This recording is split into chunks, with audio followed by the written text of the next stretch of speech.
हज़रत मसीहुल्लाह खां साहिब एक वाक़या सुनाया करते थे। एक फ़कीर भीख मांगने एक घर में गया। उस घर में मियाँ बीवी खाना खा रहे थे। बीवी ने अपने शोहर से कहा कि फ़कीर को खाने के लिए कुछ दे दो, लेकिन शोहर ने कहा कोई ज़रूरत नहीं है देने की, छोड़ो, वो तो वैसे ही मांगते रहते हैं। बहरहाल वो फ़कीर चला गया।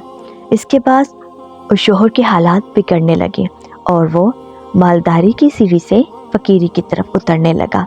यहाँ तक उसकी नौबत आई कि उसने अपने घर का सारा सामान बेच दिया।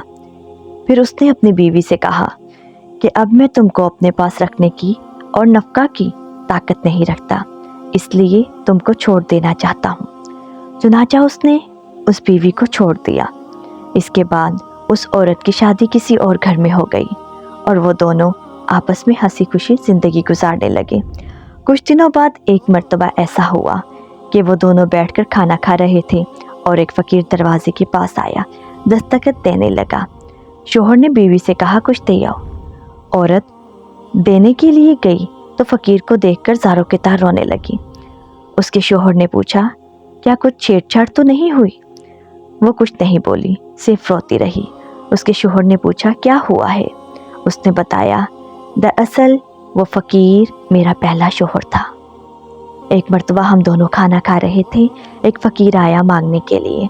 मैंने कहा फ़कीर को कुछ दे दो, लेकिन वो ना माना और वो फ़कीर चला गया, जिस वजह से आज अल्लाह ने इसे फ़कीर बना दिया।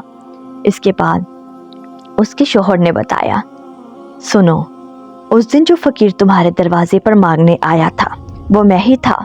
अल्लाह ने मुझे अमीर बना दिया और इसे मेरे ही दरवाजे पर फ़कीर बनाकर भेज दिया।